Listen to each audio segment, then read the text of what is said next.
Hello! Hi, Gay Man Thriving Brothers. My name is Zach Bools. I am the co-founder, co-creator of Gay Man Thriving. One thing I want to talk about today, because today is HIV Long-Term Survivors Awareness Day, is talk about my story as being a man who is HIV positive and how it has impacted my life and the things that I've learned as a result of my diagnosis. Because when I was diagnosed in 2013, simultaneously as being HIV positive with AIDS, I thought my life was over. I thought that I was broken, damaged goods, and that I would never have a happy life. So I was hospitalized. I was experiencing early signs of wasting and had lost about 15 pounds. My skin was feeling scaly and my hair was falling out. And I thought I was about to die. But, you know, my journey is just one story in a world of so many who have been impacted by this disease and by this virus. And I am one of many who have learned to live with this chronic disease, this virus. And I wanted to share my story and my journey and also shine a light on how far we've come as a community and as a society to where my HIV status does not impact me at all in my life today. I am undetectable. I'm married to a man who is HIV negative, and we have a completely full and active sex life. And I want to also honor the men who, when diagnosed many years ago, did not have such luxuries as a one pill a day with no side effects concoction to keep HIV symptoms at bay. So I was diagnosed with HIV and AIDS in 2013, and like I said before, it was a very, very scary time for me. I had my own preconceived notions of what it meant to be HIV positive, and I believed that it was a death sentence. Before my diagnosis, I had my own judgments and my own assumptions that I had about other men who were HIV positive.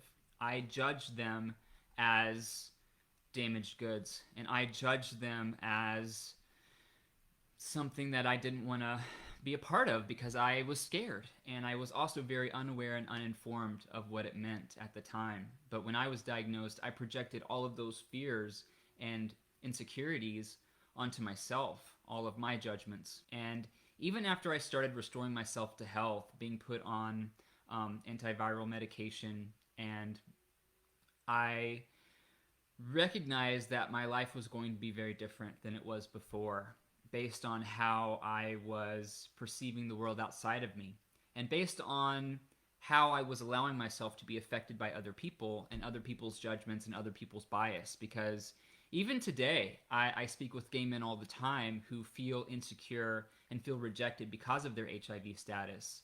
And it's not something to ignore or take lightly, but it is something that's manageable. Undetectable does equal untransmittable, and a lot of people don't quite understand how that works. When I was restoring myself to health, even after a year or so after being diagnosed and was untransmittable, I was still finding myself compelled to tell everyone on even a first date that I was HIV positive, just because I wanted to get that out of the way, because I knew how often I was going to be and had been rejected because of my HIV status. On dating apps like Grindr and Scruff, I was being called dirty and broken and damaged and treated with a lot of cruelty because of my HIV status. And it was a really scary time because I believed all the things that I was being told.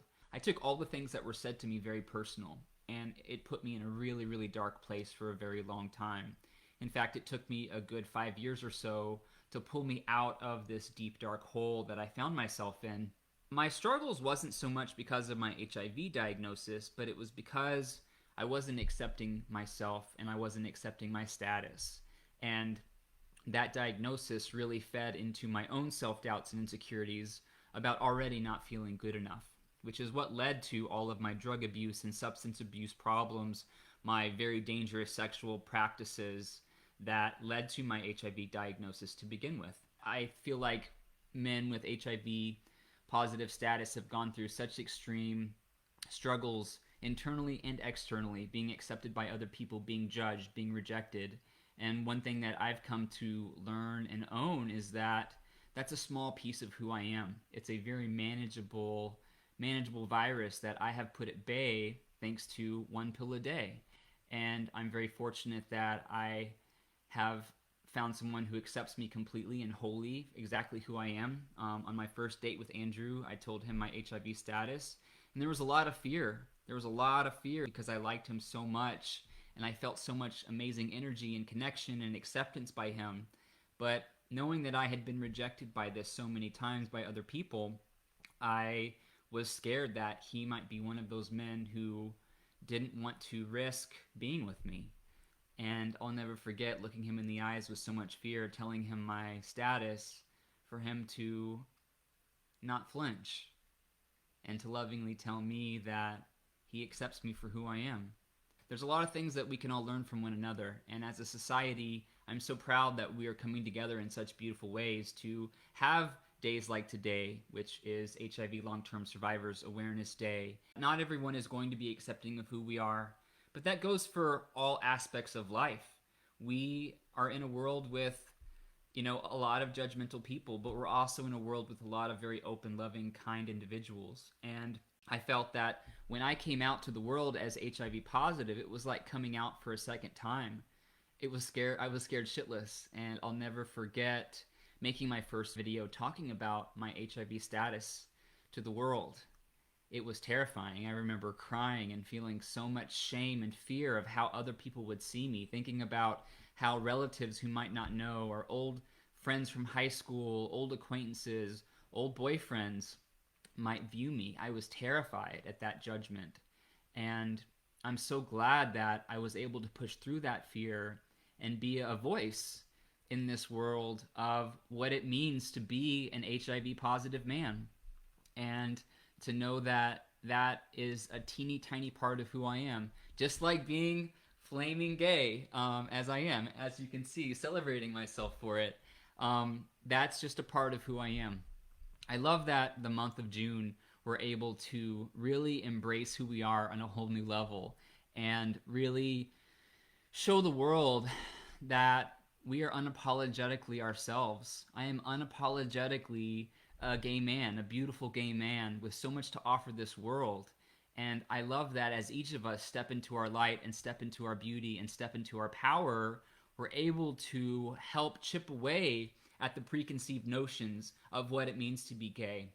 HIV positive men like me who are willing to step up to the light and say, hi, I'm me and I'm HIV positive and I'm okay, is chipping away at all the stigma and all the uninformed people out there who are afraid to still be in the same room or breathe the same air as someone who's HIV positive.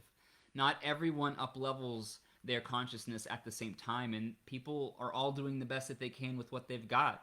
No one is intentionally cruel or mean or ignorant, but there's a lot of people who may be misinformed or might not have been able to speak with other people who have more awareness. I, as a man in my early 30s, first diagnosed, I too was not informed on the fact that undetectable is untransmittable. And it wasn't until I really learned and recognized that I can be HIV positive and be okay, that my life wasn't over, that I'm not damaged, I'm not broken, that I can live a perfectly healthy and normal life. In fact, I feel healthier and stronger than I ever have before. I feel more fit and more strong and more empowered and more confident in myself than I ever have before, than I ever was before I was diagnosed. And it's not because of my diagnosis that I feel more confident and powerful. It's because of the work that I've done on myself, to believe in myself and to love myself and to accept myself, warts and all, for who I am. And guys, I still have a long ways to go. I am not perfect. I still have self-doubts and I still have gremlin voices telling me that I'm not good enough from time to time, but it's never about my HIV status. That's one thing that I've successfully overcome. But I still have my own work to do, and building authentic confidence in myself is something we can only do one day at a time, 1 minute at a time, 1 breath at a time, as we start to focus on what we love and appreciate about ourselves, what makes us special, what makes us unique, what makes us perfectly made children of this universe, perfectly, beautifully made rainbow children of this world. I just want to, yeah, share my story and share my truth, share my journey, and, if anything, share some inspiration to someone who might be newly diagnosed and might be experiencing all the fears and self judgments and things that I experienced when I was first diagnosed. I was in a really tough place, and I felt like it was something that I deserved, and I felt like I was being punished, and I felt like it was something I would never be able to overcome. But just like me and so many other men before me, we have learned to not let this be a death sentence. We have learned to not let this define who we are. And I'm so proud that we've come such a long way. And I want to send so much love and honor to those diagnosed before me in times where there wasn't such a thing as being undetectable. There wasn't such a thing as a community and a government that is so supportive as it is today. A time when gay men who were diagnosed as HIV positive were completely on their own, when men were dying rapidly. It's really unfortunate, all the things that we've had to go through to get to where we are today. And I want to send so much love and appreciation to those before me who struggled in ways that I will never imagine and never know. And I want to thank all of you for stepping up and fighting against the grain to make this known and to speak the truth about the fact that this is and was a pandemic that we've had as a community long before COVID. COVID-19 was not our first pandemic.